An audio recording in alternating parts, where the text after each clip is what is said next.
사랑이란 무엇인가? 그것은 우리가 사랑이라고 부르는 것들의 합계다.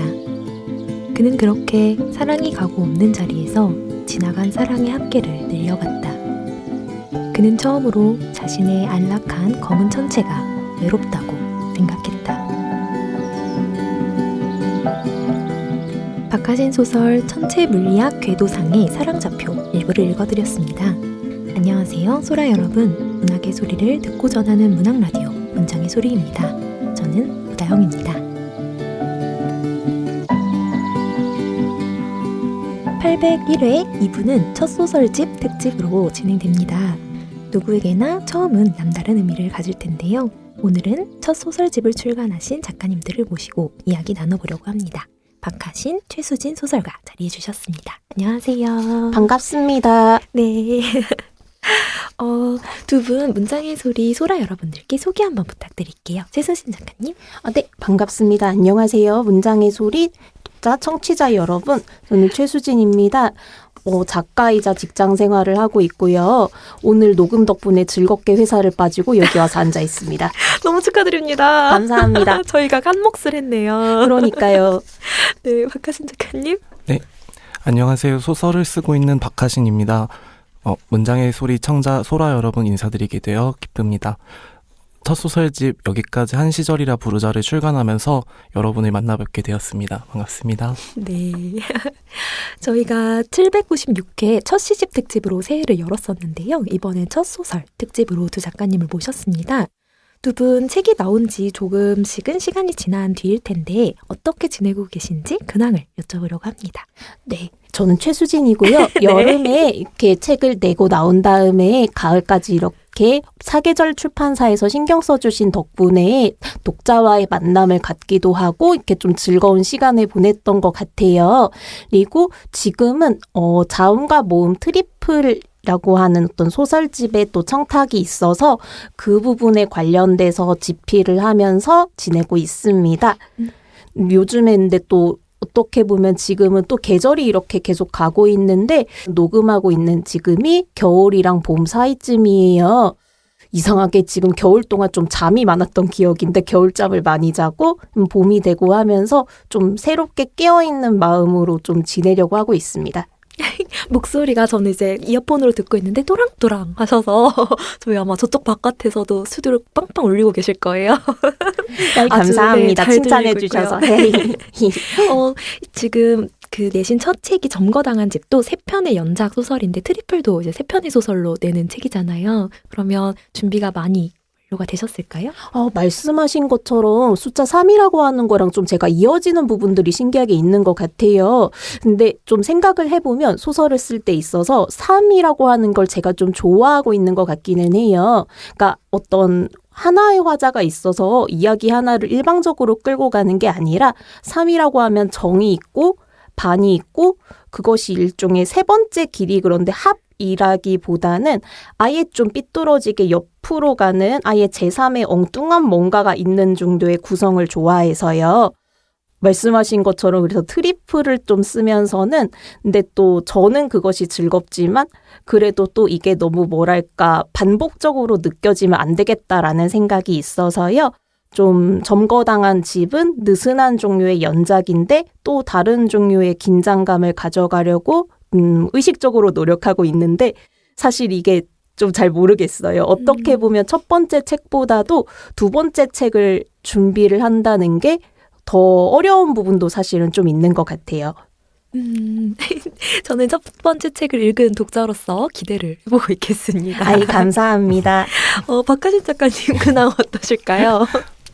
저는 정신없던 좀 연말 연시 지나서 이제야 좀 생활에 안착한 것 같은데 이게 방송되는 일자 기준으로 거의 또 한 해가 4분의 1이 지났다는 생각을 하니까 생각이 좀 많아지네요. 벌써 4분의 1씩이나? 네, 그렇게 생각하니까 되게 무섭네요. 25년을 많이 사용했습니다. 그렇네요. 진짜 무섭네요. 저도 직장을 다니고 있어가지고 그냥 이제 제 궤도에 안착해서 창작이랑 직장일 그리고 또 학업을 하면서 그 삼각 줄다리기 같은 가운데서 좀 조정을 잘 해보려고 노력하고 있습니다. 학교와 회사와 글쓰기가 다 동시 진행되고 있는 건가요? 그게 작년부터 제가 한번 네. 같이 하고 있는데 별로 권장할 만한 일은 아닌 것 같아요. 물론이죠. 고생을 하셨다는 근황을 전해주셨고요. 네. 혹시 시작부터 조금 무거운 얘기일 수도 있는데 최근에 제가 이제 생업을 하는 곳에서 좀 임금체불 문제가 네. 불거지면서 요즘엔 좀 그 이슈로 막 불타오르고 있는 중입니다. 그 힘들어지셨다기보다 불탔다니 다행이고 같이 불타는 마음으로 응원하겠습니다.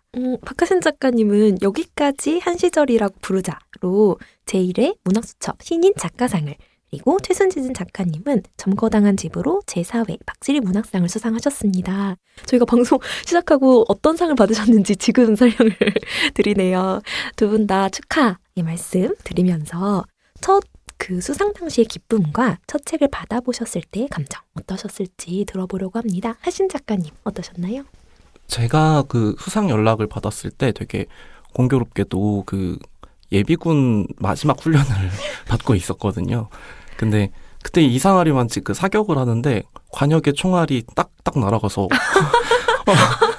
막히는 거예요. 네. 이건 진짜 신선한 일화네요. 네. 그래서 오늘 뭐지? 되게 신기하다 이러고 있는데 연락을 딱 받게 돼서 그때 엄청 기뻤던 기억이 있고, 네, 그때 수상 때 되게 기뻤고, 근데 첫 책이 나왔을 때 당시에는 좀 더 좀 차분한 형태의 기쁨이었다고 해야 될까요? 출간 과정에서 좀 많이 막 방방 뛰는 기쁨이 좀 도곤도곤한 정도의 기쁨으로 가라앉아서 정제가 됐던 것 같아요. 지금 이 소설집을 읽어보신 분들은 아시겠지만 물리학에 대한 내용이 굉장히 많이 나오는데요. 네, 총알의 궤적이 잘 맞았다는 게 너무나 운명적이지 않나 그런 생각이 들고요. 그렇네요. 네. 수진 작가님은 수상 소감 했을 때 어떤 마음이셨을까요? 네. 먼저 박지리 문학상에 대해 가지고 살짝 말씀을 드리자면 아시지만 상공문학에서 걸출한 어떤 많은 소설을 남기셨던 박지리 작가님을 기념하기 위한 종의 문학상이고요. 박지리 문학상이 이제 4번째로 이렇게 됐는데 사실은 사계절 홈페이지에 제가 수상 소감으로 이제 책에도 물론 나와 네. 있지만 진짜로 신기한 것이 정말로 도서관에서 4번째 연작 소설을 열심히 쓰고 있었어요. 그래서 소설을 받다가 도서관에 나와서 근데 아시잖아요. 이제 도서관에서 어떤 로비에서도 약간 전화를 크게 할 수 없는 약간 그런 그렇죠. 상황이 있잖아요. 그래서 굉장히 기쁜데 목소리는 크게 할 수 없는 어떤 그런 되게 아이러니한 느낌 같은 게 기억이 나고요. 저 같은 경우는 책을 내는 과정이 굉장히 인상적이고 사실 그거에서 배운 점이 많아가지고 좀 처음에 상을 탔었던 기쁨도 그렇지만 책을 나왔을 때의 기쁨도 되게 잊을 수가 없는 것 같아요. 이제 왜냐하면 소설을 쓰면서도 어렴풋하게 생각만 했지만 편집자가 굉장히 소설에 있어서 많은 역할을 한다는 걸 그럼요. 알게 됐어요. 예를 들자면 이게 사계절에서 처음으로 제가 초고를 보내고 편집자님이 저에게 주석을 달아가지고 파일을 보내주셨는데 주석이 420개가 넘는 거예요. 그래서 제가 설마 하면서 이거 전부 제가 코멘트를 달아드려야 될까요? 아니겠죠? 라는 굉장히 그런 뉘앙스를 담아서 제가 다 달아야 될까요? 했더니 맞다고 하시더라고요. 맞다고 하셨어요? 네, 400개 다 달아달라고 하시더라고요. 네. 누구시죠? 그래서 네, 사계절에 그런데 네. 덕분에 어떻게 보면은 물론 그게 다 지적사항은 아니었고 정말 어떤 여러 가지를 봐주셨지만 이를테면 문장 안에서 쉼표의 위치까지도 꼼꼼하게 봐주시는 이제 윤설이 편집자님을 뵈어가지고 제가 좀 더 배운 것이 많았던 것 같아요. 그래서 책이 처음으로 나왔을 때의 기쁨, 그러니까 어떻게 보면 원고 뭉치랑 완성된 물건으로서의 책이라고 하는 것이 다르다라는 걸 많이 좀 느꼈고요. 그런 점에서 네, 좀 그걸 생각하면 굉장히 기분 좋았던 인상적인 경험이었던 것 같아요. 네. 교정지일 거죠. 이제 한 400개의 코멘트가 달린 것은? 박하신 작가님은 몇백 개 정도 달렸었을까요? 저는 한 30개였던 것 같아요. 어머, 정말요? 네. 이제 편집자님들마다 스타일이 있으시니까. 맞아요. 네. 재미있네요. 그렇다면 출간 이후 주변의 반응을 좀 여쭤보고 싶은데요. 독자분을 혹시 만나보신 적이 있는지 궁금합니다. 아니면 유독 기억에 남는 어떤 반응이나 리뷰가 있었는지 궁금합니다. 수진 작가님? 아, 네. 저 같은 경우에는 사실은 저는 그렇게 생각하지 않았는데 주변에서는 어려운 책이었다. 뇌가 점거당했다. 정말 웃겼어요. 네. 방금. 네, 이게 뇌가 점거당했다. 어떤 익명이지만 뇌가 점거당했다라고 했는데 사실 본인의 이야기이셨던 것 같더라고요. 그 얘기를 해주셨던 분은. 그래서 등등의 여러 가지가 있었고 제가 아이들을 가르치는 일을 해요. 그래서 아이들도 고맙게도 책을 몇 명의 친구들이 사줬는데 일단 읽지는 않고 이것을 산 이유는 선생님의 나이가 프로필에 나와 있기 때문이다. 이것이 너무 궁금했다.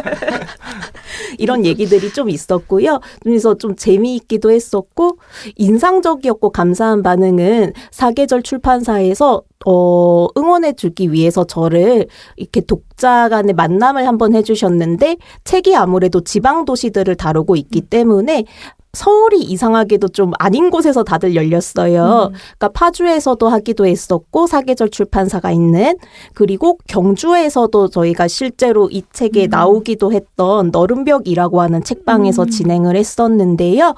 어떤 굉장히 감사했던 반응은 박지리 작가님의 팬이셨던 어떤 독자님이 일부러 이제 경주까지 와서 북토크를 참여해 주셨는데 소설에서 힘과 그리고 실천성이 느껴진다고 이야기를 해주셨던 게 사실 많이 감사해서 기억에 남아요.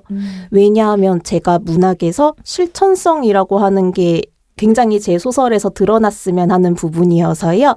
네, 그런 종류의 칭찬과 그리고 뇌가 점거당했던 예를 들어 비율로 따지면 뇌가 점거당한 분들이 9분 정도 계시고 굉장히 즐겁고 보람있게 읽었다고 해주신 분들이 1분 정도 계신 것 같은데 한 분이요? 네, 그 9명과 1명 꼴 이렇게 있지 않나 싶은데 두 가지 반응이 다 좋습니다. 네네. 저는 지금 뇌가 점거당했다는 말에 제가 점거를 지금 당한 것 같아요.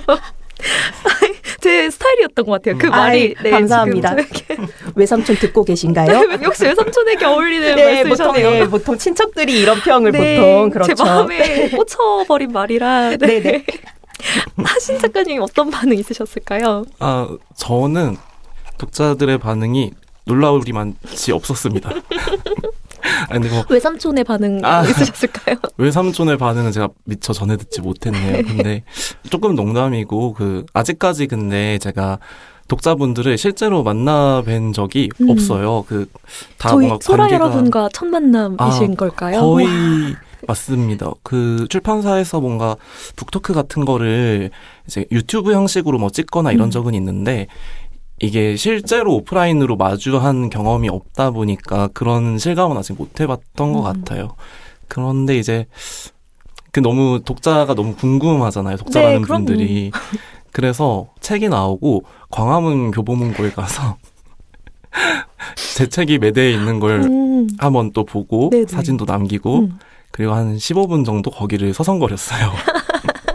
누가 읽나 이 코너 분명히 네. 한국문화 코너인데 누가 와서 읽나. 누가 읽나 하면서 뒤에서 문예지 읽는 척하면서 이렇게 곁눈질로 보는데 놀랍게도 한 분도 다들 김기태 작가님 소설집만 15분 있다가 와서 누군가 분명 봤을 거예요. 네, 그럼요. 저도 맞아. 서점은 아닌데 저는 이상하게 도서관에 가서 이렇게 쓱 보고 도서관에 책이 들어오면 기분이 좋더라고요. 진짜 책 되잖아요. 네. 도서관에 들어간 저도 책. 네. 그래서 저는 집 근처 도서관에 이렇게 쓱 보고 대출됐는지 이렇게 쓱 보고 이런 게 있는 것 같아요. 그것까지 확인한다는 건 정말 대출이 되었는가. 아니 근데 이제 서점에 가서 이제 기웃거리는 걸 저는 원래 잘 안 했어요. 생각보다 서점을 잘 안 갔었는데 다 광화문 교보 가서 좀 보지 않아? 이런 말을 들었는데 그래서 가야 된다고 해서 갔다가 저는 제 책이 이렇게 있는 곳에서 옆에 있다가 다른 작가한테 들켰어요. 어머! 네. 여러분도 조심하셔야 된다는 말씀. 왜냐하면 문학 읽는 사람 다 거기서 거기라 네, 조심을 하셔야 한다는 말씀. 그럴 수 있겠네요. 네, 그 작가님이 찍어준 사진을 아직도 가지고 있습니다. 어머, 어떡해. 네. 그렇다면 다음 질문을 드려볼게요. 이번에 내신 작가님들의 작품을 직접 소개를 부탁드리고 싶은데요. 독자분들께서 이런 부분을 발견해서 봐주시면 좋겠다 하는 지점이 있다면 덧붙여서 이야기해 주시면 좋을 것 같습니다. 박하신 작가님 먼저 부탁드릴게요. 제 작품집 여기까지 한 시절이라 부르자는 그러니까 사실 제가 습작생 시절에 써뒀던 원고들을 묶은 책이에요. 그래서 작품집 한 권을 관통하는 주제나 형식 같은 게 따로 없어서 소개드리기가 조금 난감한데 다소 그래서 이런저런 다양한 소설들이 실려 있습니다. 그래서 책을 처음엔 내도 될지 걱정이 좀 컸어요. 뭔가 작가적인 의도나 창작적인 지향을 가지고 꾸린 책이 나의 첫 책이면 좋겠다 이런 바람들이 있으니까. 그런데 뭐랄까 조금 외롭게 쓰던 시절의 소설들이라고 할 수 있을 텐데 그것들을 한번 싹 정리한 뒤에 그냥 앞으로 나아갈 과정을 향해 시작해보는 것도 좋겠다. 그게 뭔가 개인적으로 갱신하는 계기가 될 수 있겠다. 이런 마음이 들어서 나온 책입니다. 그래서 소설을 묶어보니까 이상하게 그래 얘네도 고생 많았지 이런 생각도 좀 들고 마치 이걸 보는데 왜 고등학교나 중학교 졸업할 때 졸업 앨범 찍잖아요. 그런 앨범을 이렇게 만든 것 같은 느낌이 좀 들더라고요. 이거 보면서 그냥 그 시절 생각도 하고. 그래서 여기까지 한 시절이라는 제목이 저기 그런 찰떡 의미를. 네. 그래서 표제작을 정하기보다는 그래서 좀 그런 제목도 정하게 되고 이랬던 것 같습니다. 사실 단편으로 등단을 한 후에는 책을 묶기까지 좀 세월을 좀 보내다가 묶는데 좀 특별한 경우잖아요. 좀 불안도 하셨을 것 같고 기대도 하셨을 것 같고. 무척 불안했어요. 사실 이 작품을 조금 소개를 드리자면 단편집에 수록된 작품들이 다채로운데요. 과학, 추리, 드라마, 이야기가 이렇게 종횡무진 나아갑니다. 가장 처음 창작하신 작품과 가장 마지막에 쓴 작품 각각 무엇이었는지 궁금한데 어느 정도 시간 간격이 있으신지도 궁금합니다.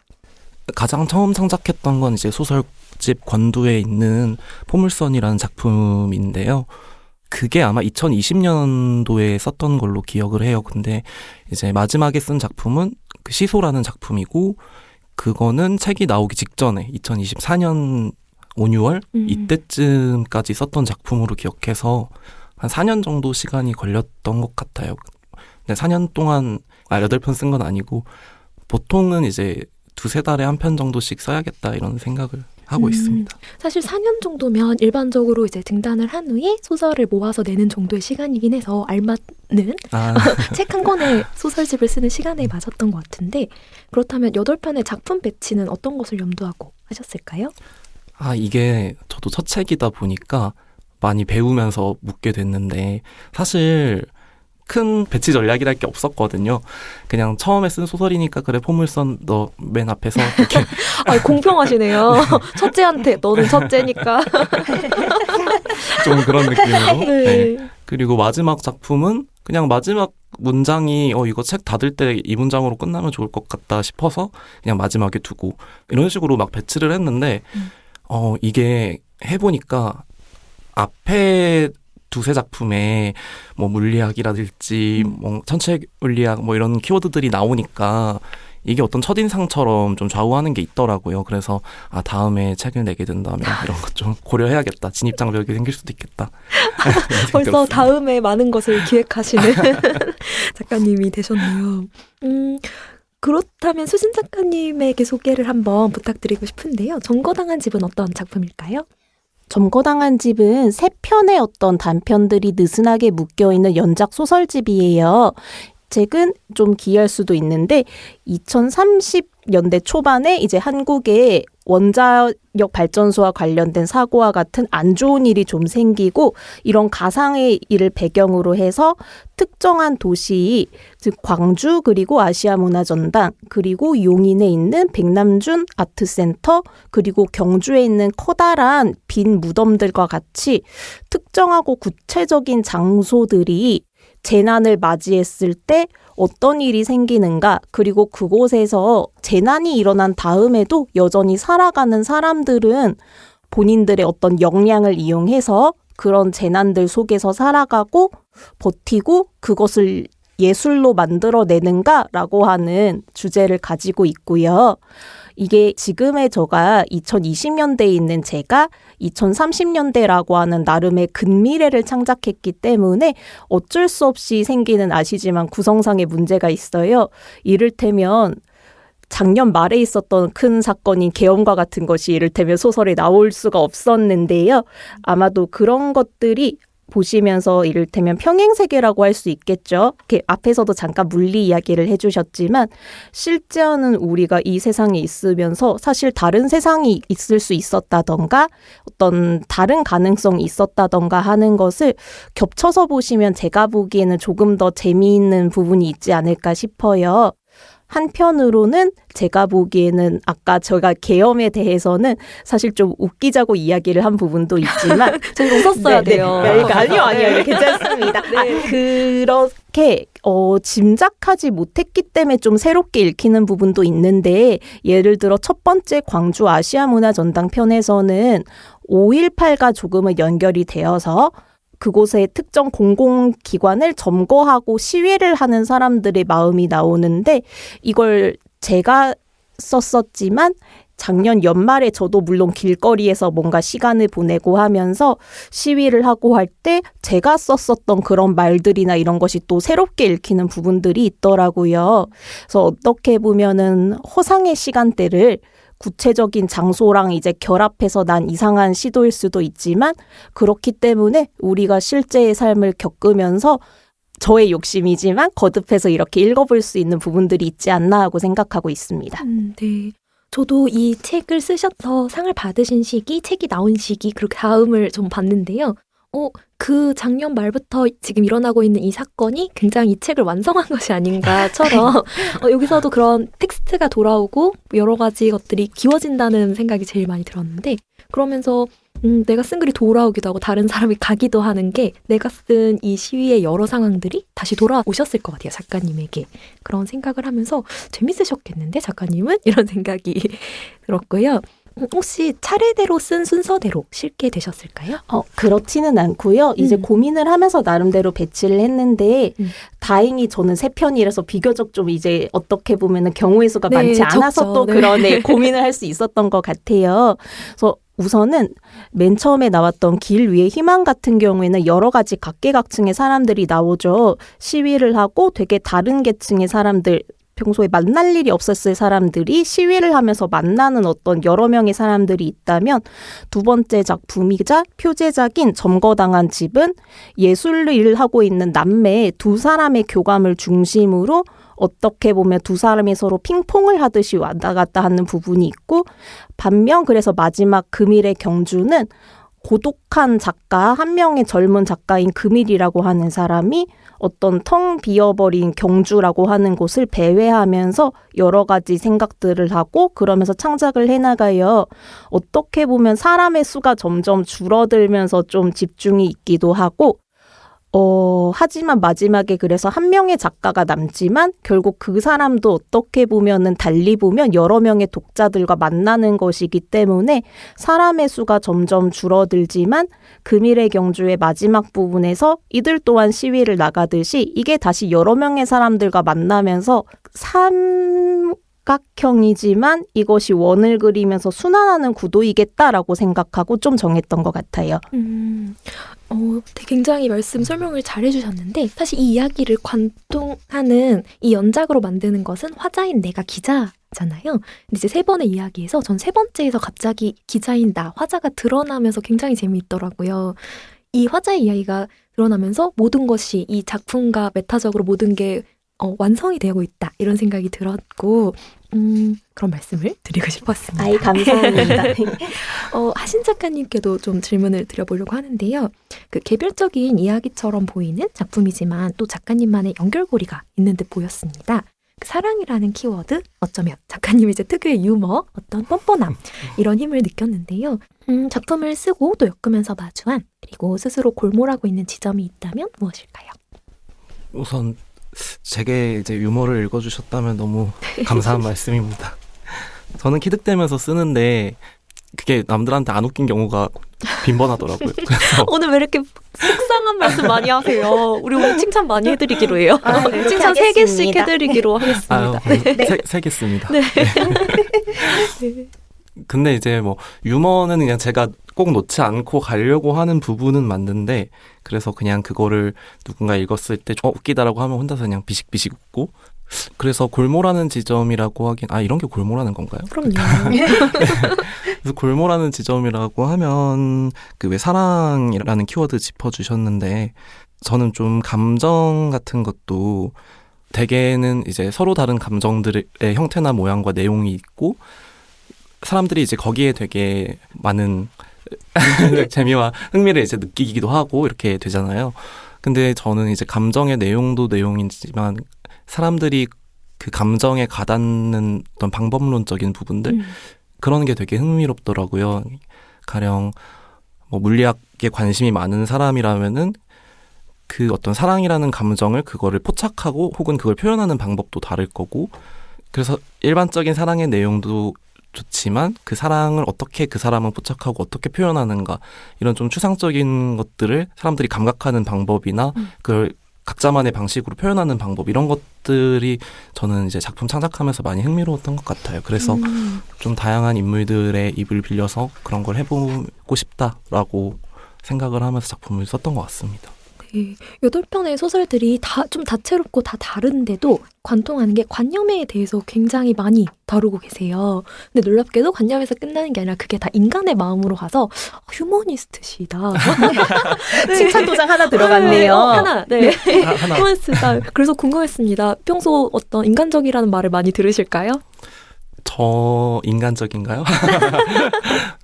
인간적이라는 말 좀 좋아하는 것 같아요. 인간적이다라는 말도 좋고, 그게 말이 쓰이는 용례들도 좋아하고.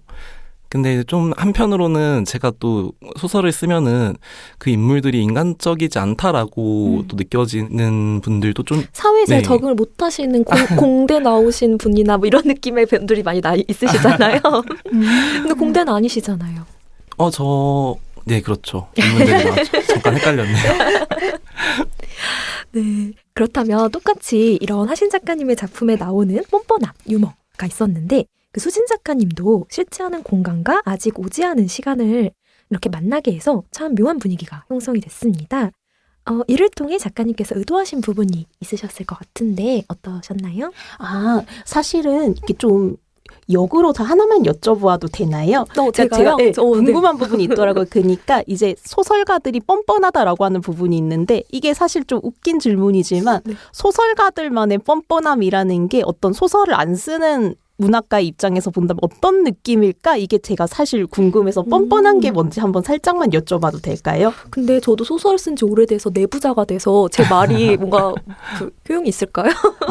그럴 수 있겠네요. 좀 밖에 네네. 나가서 붙잡고 여쭤봐야 네네. 될 것 같은데, 제 생각엔 일단 굉장히 여러 목소리를 다 갖고 오셨잖아요. 그냥 지켜보고 있는 사람의 일기도 들어가고, 관찰 일지도 들어가고, 소설도 들어가고, 뭐 목소리 녹취도 들어가고, 그 모든 게 엄청 사실적으로 느껴지는데, 가상의 미래를 다루고 있고 10년 후, 20년 후, 뭐 34년과 44년이 나오니까요.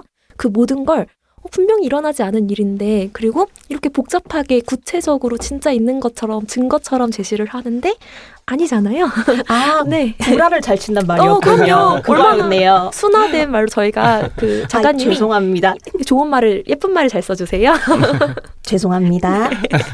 그렇다면 어떠실까요? 이렇게 좀 쓰시면서 완전히 미래의 상황들, 하지만 과거의 여러 역사나 우리에게 많이 목전에 와 있는 어떤 일들이 암시되는 여러 가지 사건을 만들어내셨는데 어떻게 만들게 되셨을까요?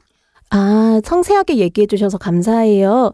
지금 이 시대에 소설을 쓴다면 저는 다 생각을 해보는 문제라고 생각하지만, 이런 현실 정말 좀 힘든 이런 중에 여러 가지 일들이 벌어지고 있는 이 시대를 예술을 같이 하면서 어떻게 이걸 끌고 갈 수 있지? 이를테면 아까도 이제 삼각 줄다리기를 하고 있다고 이제 작가님이 얘기해 주셨는데, 이런 것을 하면서 내가 어떻게 문학으로 이걸 이를테면 같은 힘을 가지고 이걸 겨루면서 내 문학을 의미 있게 만들 수 있지라는 걸 모두가 생각을 해보는 당연한 이야기라고 생각하거든요. 저 같은 경우에는 그것을 말씀처럼 실제하지 않는 세계랑 일종의 간극에서 좀 찾아왔던 것 같아요. 아까 제가 아시아문화전당과 광주 이야기를 잠깐 드렸는데, 혹시 실제로 가보신 분들도 있으시겠지만 안 가보신 분들은 한번 독자님께 추천을 드리는 게, 굉장히 넓고 굉장히 뭐랄까 광주 시내 중간을 완전히 장악하고 있는 것 같은 건물이거든요. 그런데 제게 흥미를 줬던 건 그렇게 아주 멋진 문화 공간 옆에 구 전남도청이 같이 있더라는 거였어요. 그러니까 어떤 언캐니한 기분이 굉장히 들 때가 있어요. 살아가면서. 이를테면 지금 눈앞에 있는 내 아무렇지 않은 어딘가가 사실은 예전에 어떤 굉장히 슬프거나 고통스러운 일이 벌어진 장소였고 이것이 사실은 여기저기에 있다는 것을 요즘엔 살아가면서 계속 생각하고 있거든요. 이를테면 서울 용산을 지나가면서도 그런 기분이 들 때가 있고 다들 휴양지나 힐링이라고 생각하는 제주에 가서도 4.3을 생각하게 될 때가 있더라고요. 그런 간극들에 대해 가지고 생각하고 그 간극을 있는 그대로 바라보면서 그것을 문학으로 소환할 수 있는 것이 제가 할 수 있는 지금으로서는 현실에 줄 수 있는 응답이라고 생각을 했고요.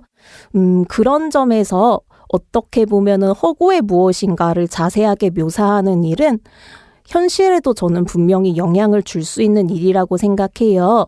뭐랄까 좀 이상한 비유일 수 있지만 가끔은 모델 그 자체보다도 모델을 그린 초상화가 그 사람의 본질을 더 잘 드러낼 때가 있잖아요. 그런 것을 작업에서 목표로 하고 있어요. 사실 이 작품을 읽었을 때 굉장히 많은 것이 중첩되어 있달까요? 그러니까 만들어진 시공간 자체의 기억과 일들과 사람들이 이제 막 겹치면서 우리한테 도달하는 뭔가가 있는데 그런 작업 방식을 쓰고 계신 것 같아요. 하신 작가님의 방법도 좀 여쭤보고 싶은데요. 인물이 참 중요하다는 생각이 들었는데 다양한 인물 그리고 다양한 직업이나 입장에 있는 인물들을 많이 가져오시는데 인물을 만들 때 특별히 신경 쓰시는 부분이 있을까요? 저는 이제 인물 그릴 때 실제 있을 것 같은 막 생동감 있고 입체적인 인물을 그린다기보다 아까도 관념 이런 거 말씀해 주셨는데 어떤 관념이나 그런 것에서부터 이제 비롯되는 것 같아요. 근데 이렇게 하는 어떤 창작론이 좀 지양되어야 되는 부분인가 싶기도 할 때가 있거든요. 어떻게 보면 그 인물을 어떤 생동감 있게 그린다거나 이런 게 아니라 어떤 관념에서 비롯되는 활자화된 인물들이 나오는 거니까. 그런데 저는 좀 그런 생각이 들더라고요. 평상시에 막 입체적이고 이렇게 여기저기 휩쓸리기도 하고 이런저런 감정에 파고도 있는 사람들도 많지만 어떤 되게 일관된 행동 양식이나 마음이나 어떤 사상에 사로잡힌 사람들이 되게 일관되게 어떤 상황에도 그런 것들을 해나갈 때 그럴 때 이제 그 주변에 소용돌이가 좀 생긴다 혹은 그런 분들이 좀 빛나는 순간을 마련할 때도 있고 그렇게 생각을 해서 오히려 저는 좀 그런 면에서 평면적인 인물들에게서 좀 소설적인 무언가를 좀 캐치할 때도 있고 그렇게 되는 것 같아요. 그래서 제가 좀 괴짜스러운 인물들도 그리고 그렇게 되는 것 같습니다. 네, 저도 사실 해봤던 고민이라 제가 캐치했던 어떤 일화, 인터뷰를 말씀을 드리고 싶은데요. 인물을 뭐 극에서든 영화에서든 소설에서든 되게 자연스럽게 그려야 할까? 현실과 괴리되지 않게 그리는 게 가장 좋은 인물일까라는 생각에서 저는 아니다. 여러 가지 길이 있고 여러 스타일이 있고 필요에 따라서 사용할 수 있는 방식이 다르다고 생각했는데 박찬욱 감독이 인터뷰에서 엄청 멋지게 말을 한 게 자기는 자연스러운 연기가 좋은 연기라고 생각하지 않는다. 자기적이어야 되고 무대 위에서 완벽하게 나의 의도대로 아마 이런 발언이었을 거예요. 원하는 연기와 영화에 필요한 연기가 있다. 그것은 정해진 건 아니고 나에게 그러하다. 그래서 어디 가서 말해야지. 우리 이제 기억해두면 어디서 말할 수 있는 거죠. 기억해두겠습니다. 네. 진행자님이 진짜 굉장히 능숙하신 게 벌써 이렇게 칭찬을 두 번째로 이렇게 자연스럽게. 그리고 그 칭찬을 잘 포착해 주시는 것 같아요. 하나 남았습니다. 이제. 근데 좋은 말씀인 것 같아요. 말씀하신 것처럼 관념에 사로잡힌 인물들도 드물지만 사실 없는 것도 전혀 아니고 말씀처럼 그리고 이제 그런 고민들을 소설 쓴다면 다들 한 번씩 사로잡히게 되는 것 같은데 또 근데 저의 느낌이지만 그런 비평을 근데 받아들여서 소설을 쓰게 되면 오히려 뻣뻣해지고 사실 좀 오히려 내가 소설을 쓰는 재미랄까 그런 부분들이 반감되는 것도 분명히 있기도 하더라고요. 그러실 것 같은 게 이제 수진 작가님이야말로 여러 가지를 다 받아들이면서 소설에 이제 넣으시다 보니까 치우쳐서 갑자기 평론의 글, 뭐 다른 좀 더 논리적인 글 쪽으로 갇혀버릴 수도 있을 것 같아요. 여러 글에 내가 다 목소리를 내다 보니까. 그래서 좀 거기에서 중심을 잘 잡는 방법 있으실까요? 저는 사실은 비평이나 평론의 목소리를 제가 가지고 있다고 이렇게 생각하지 않았던 것 같아요. 왜냐하면 좀 정념이랄까 이런 것이 굉장히 많은 사람이고, 그래서 근데 말씀을 들어본 것처럼 되게 다양한 종류의 목소리를 넣은 것은 사실은 저도 소설 안에서 정확하게는 제가 언제나 하고 싶은 이야기를 하고 있기 때문에 그것을 다양한 방식으로 그런데 변주하는 즐거움과 재미가 있다는 걸 소설에서 놓치고 싶지는 않은 것 같아요. 살다 보면 아까 말씀이랑 약간 겹칠 수도 있지만 재미있는 게 있는데, 저는 이를테면 지금 지방에서 태어나서 수도권에 거주 중인 30대 여성인 미혼이고 직장인을 다니고 뭐 이런 식의 제 프로필이 이렇게 있는데 정보를 다 유출하셔도 되는 거예요? 그런데 저와 완전히 같은 배경을 하면서도 완전히 저와 다른 생각을 하는 사람이 있을 수 있고, 저와 완전히 다른 모든 프로필을 지녔는데도 또 저와 같은, 어떻게 보면 놀라울 정도로 이념적이고 같은 지향을 지닌 사람이 있을 수 있잖아요.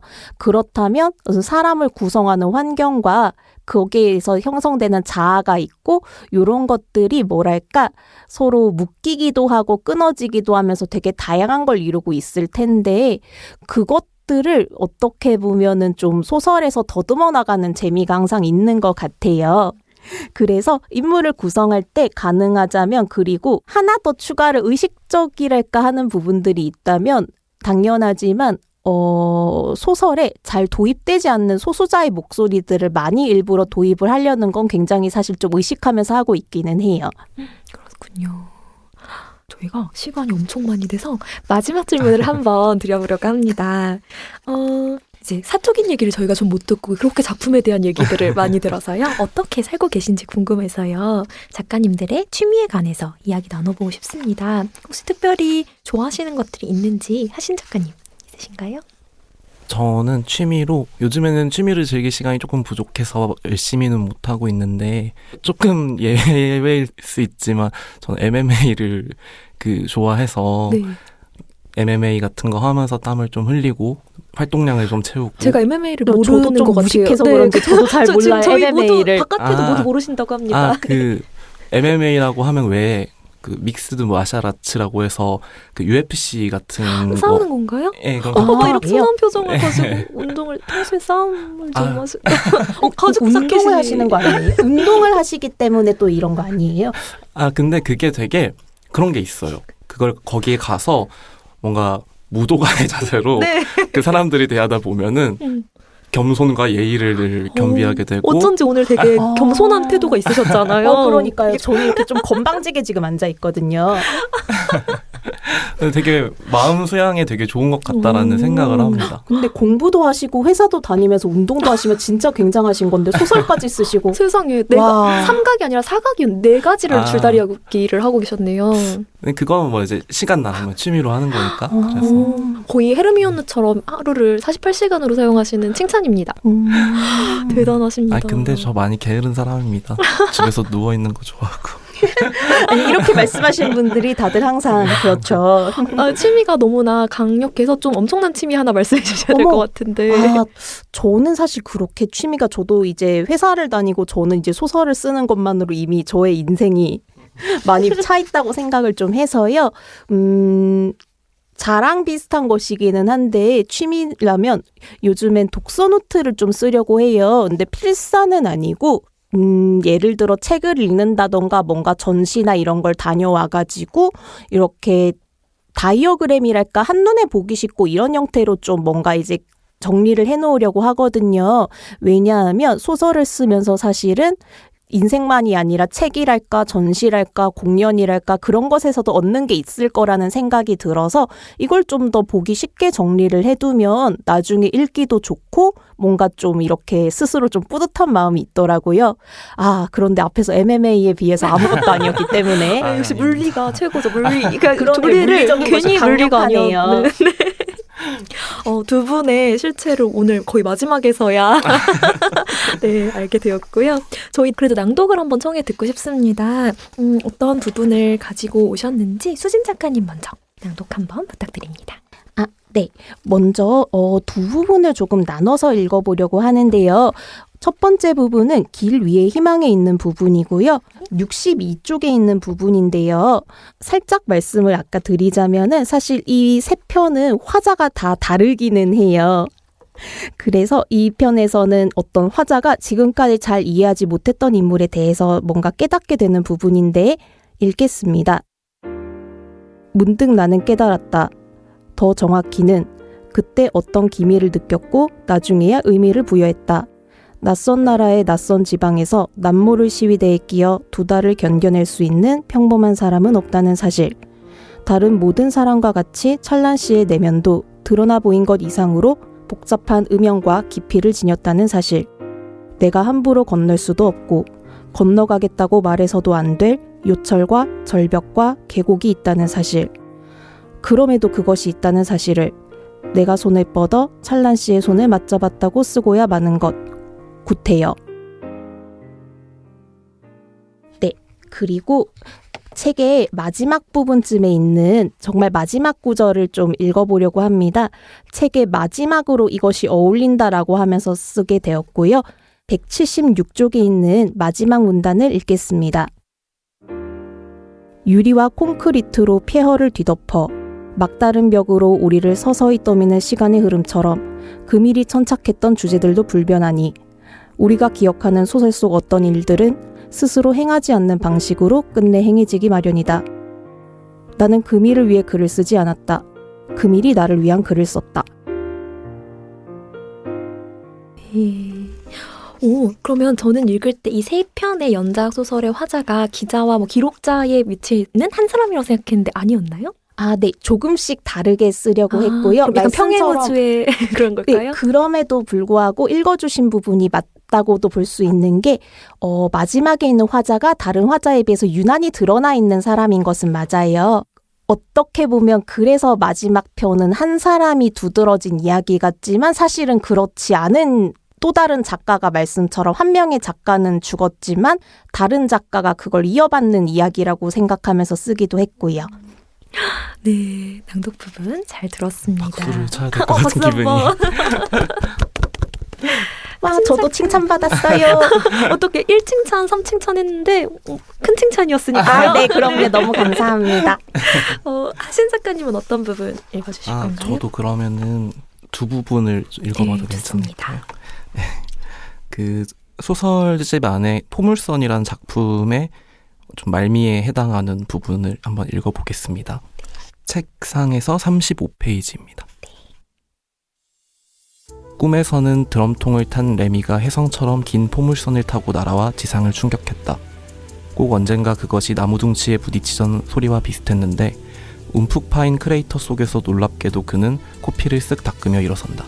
그것도 정열적으로 사랑하던 말레이 여인의 손을 꼭 잡고서. 혜성 충돌이라니 꿈깨라고? 글쎄, 재난영화들 탓인지 많이들 착각하지만 인류는 단 한 차례도 운석 충돌 예측에 성공해 본 적이 없다. 결국 아무렴 이 글은 모두가 꿈꾸던 어떤 일도 벌어지지 않은 채 레미에 대한 안부로 맺어진다.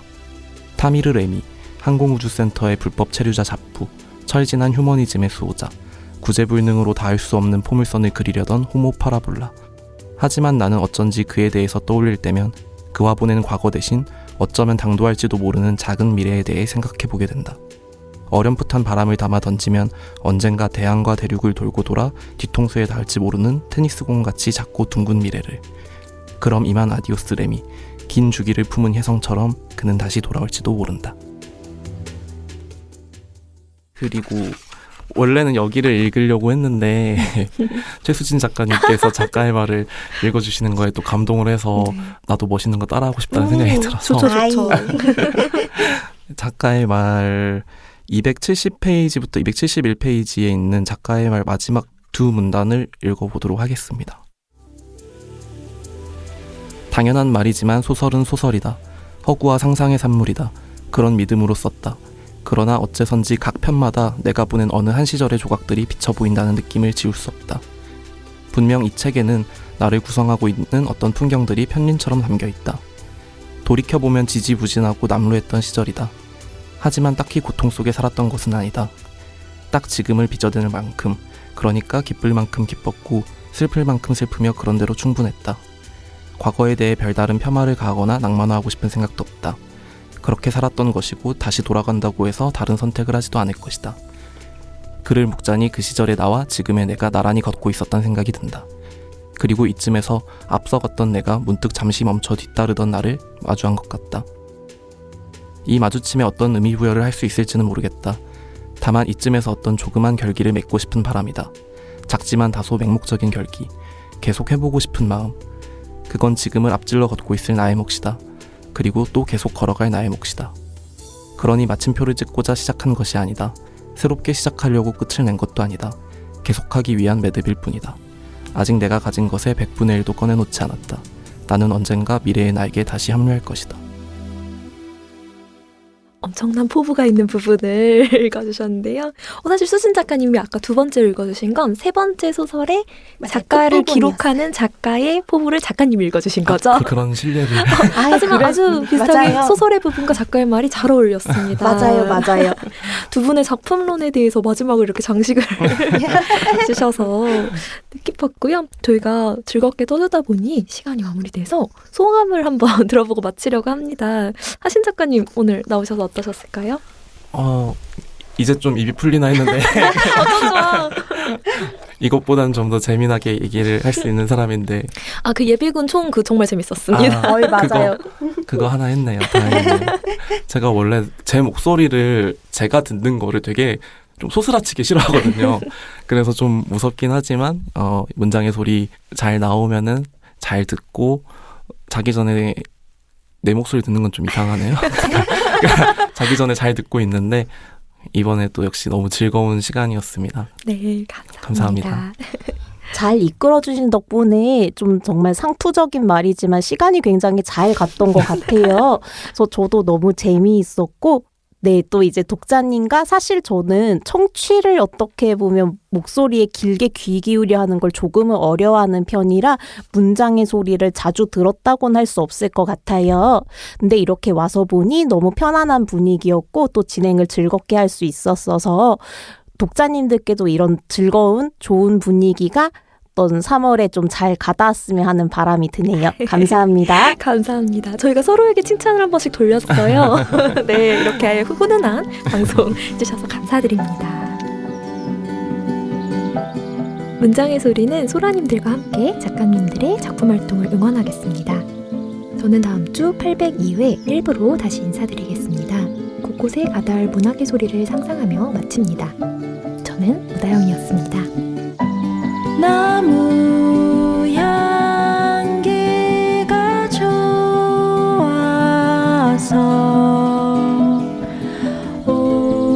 오늘도 연필을 들어서